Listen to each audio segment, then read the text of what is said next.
नमस्कार, मैं पंडित मनीष अवस्थी, ज्योतिषाचार्य, आप सभी का अपने इस ज्योतिष के चैनल पर और इस नए वीडियो में एक बार पुनः स्वागत करता हूं, अभिनंदन करता हूं। देखिए, एक बार पुनः राशि चक्र में संचार करता हुआ, भ्रमण करता हुआ शुक्र ग्रह आगामी 26 जुलाई 2025 को अपना राशि परिवर्तन करने जा रहा है।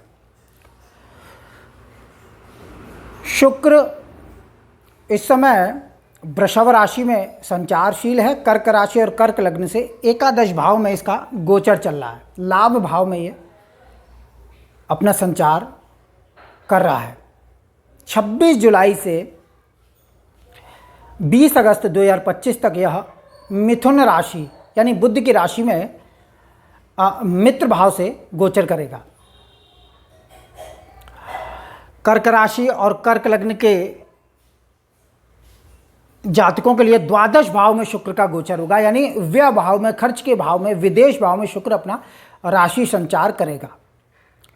किस प्रकार के शुभाशुभ फल प्राप्त होंगे शुक्र के इस गोचर में, इस वीडियो में इस विषय पर विस्तार से बात करते हैं। देखिए, शुक्र समस्त प्रकार के सांसारिक स्त्री सुख का ही कारक नहीं, अपितु समस्त जितने भी सांसारिक सुख होते हैं, भोग विलास का जो सुख होता है, ऐश्वर्य का जीवन जो होता है, दाम्पत्य का सुख, विवाह का सुख, इसका सीधा संबंध शुक्र ग्रह से जोड़ा गया है। अगर जन्म पत्रिका में अच्छी स्थिति में है शुक्र, तो बेशक जन्म पत्रिका में जो 7th हाउस है और साथ में इसका जो लॉर्ड होता है, लॉर्ड ऑफ 7th हाउस, अगर वह कमज़ोर स्थिति में भी है, परंतु मात्र शुक्र के बलवान पर व्यक्ति विवाह का सामान्य सुख भोग लेता है। और शुक्र अगर अशुभ स्थिति में हो तो प्रेम संबंधों में हानि, स्त्री या पुरुष संबंध से कलंक आदि का योग घटित होता है। विवाह को विच्छेद करा देता है, विवाह सुख का नाश कर देता है। इसलिए जन्म पत्रिका में शुक्र की स्थिति महत्वपूर्ण होती है, विशेषकर प्रेम संबंधों में और विवाह को लेकर, शादी को लेकर शुक्र निश्चित रूप से अच्छी स्थिति में होना चाहिए। शुक्र का गोचर का जहाँ तक प्रश्न है, शुक्र लग्न या राशि से लग्न, द्वितीय, तृतीय, चतुर्थ, पंचम, अष्टम, नवम और एकादश, द्वादश भाव में राशि से या लग्न से अच्छा फल दिखाता है और राशि से अच्छा फल दिखाता है। द्वादश भाव में शुक्र के गोचर की सभी विद्वानों ने प्रशंसा की है। द्वादश भाव में यानी 12वें भाव में, खर्च भाव में, व्यय भाव में, विदेश भाव में शुक्र का गोचर निश्चित रूप से धन लाभ, समस्त प्रकार के सुख वैभव और विदेश यात्रा का सुख दिया करता है। और जैसा मैंने बताया कि ये मात्र स्त्री सुख का ही नहीं, समस्त सांसारिक लौकिक सुख का कारक ग्रह भी है, इसमें कोई संदेह नहीं है। इसकी स्थिति जो है अच्छी स्थिति द्वादश भाव में निश्चित रूप से समाज में मान सम्मान और प्रतिष्ठा को इंगित करती है। और जहाँ तक कर्क राशि, कर्क लग्न के जातकों के लिए शुक्र का जो फलादेश होगा, शुक्र कर्क राशि, कर्क लग्न से सुखेश यानी चतुर्थेश और लाभेश होता है, और सुकेश लाभेश द्वादश में गोचर करेगा। तो पहले से ही द्वादश भाव में मिथुन राशि पर देवगुरु बृहस्पति का गोचर चल रहा है 14 मई 2025 से। अब शुक्र भी मिथुन राशि में संचार आरंभ करेंगे, तो खर्च की निश्चित रूप से अधिकता रहेगी, खर्च विशेष होगा। खर्च के वेग को तो कर्क राशि वाले निश्चित रूप से नहीं रोक पा रहे हैं, खर्चा तो लगातार बना ही हुआ है। लेकिन चूंकि सुख भाव का स्वामी द्वादश भाव में गोचर करेगा, इसलिए खर्च के मार्ग से सुख प्राप्त होगा, यानी विशेष खर्च करने से सुख की प्राप्ति होगी, क्योंकि सुकेश खर्च स्थान में गोचर करेगा।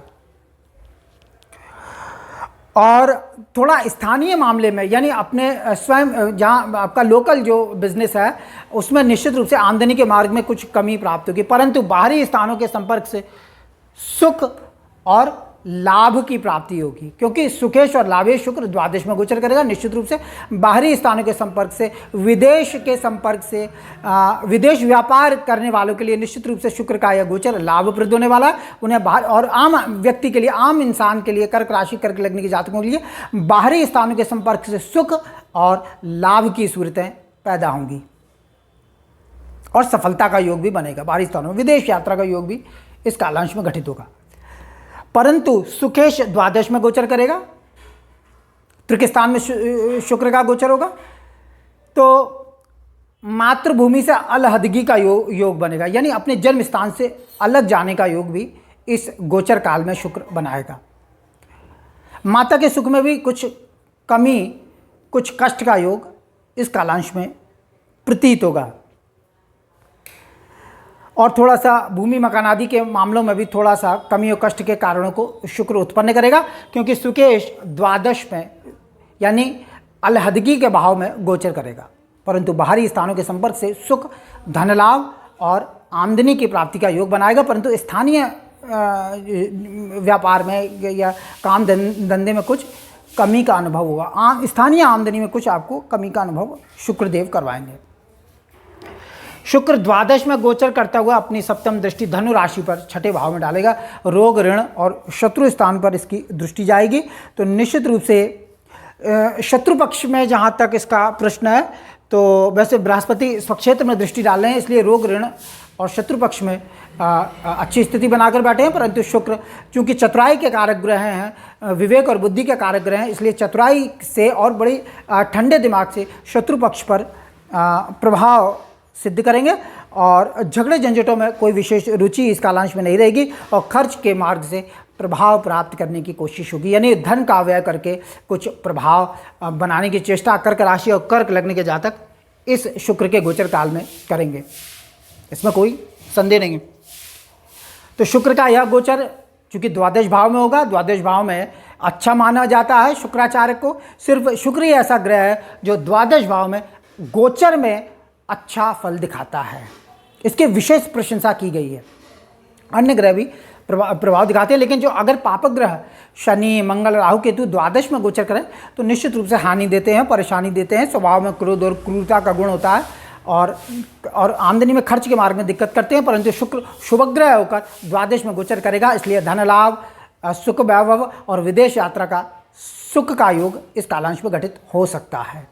और जिनकी जन्म पत्रिका में शुक्र की स्थिति अच्छी है, निश्चित रूप से उन्हें इस द्वादश भाव का ये शुक्र शुभाशुभ फल प्रदान करेगा। अच्छे फल आपको इस कालांश में देखने को मिलेंगे। तो ये आपके 26 जुलाई 2025 से 20 अगस्त 2025 तक का ये शुक्र का गोचर निश्चित रूप से जो मैंने फलादेश किए हैं वो आपको जीवन में देखने को मिलेंगे। और 28 जुलाई से मंगल कर्क राशि और कर्क लग्न के जातकों के लिए तृतीय भाव में आएगा, तो उस पर अलग वीडियो होगा। और परंतु अच्छा गोचर मंगल का होने वाला है।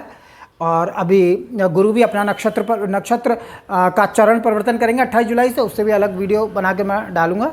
बाकी इस वीडियो में इतना ही। मेरा वीडियो अच्छा लगे इसे लाइक करें, शेयर करें, सब्सक्राइब करें।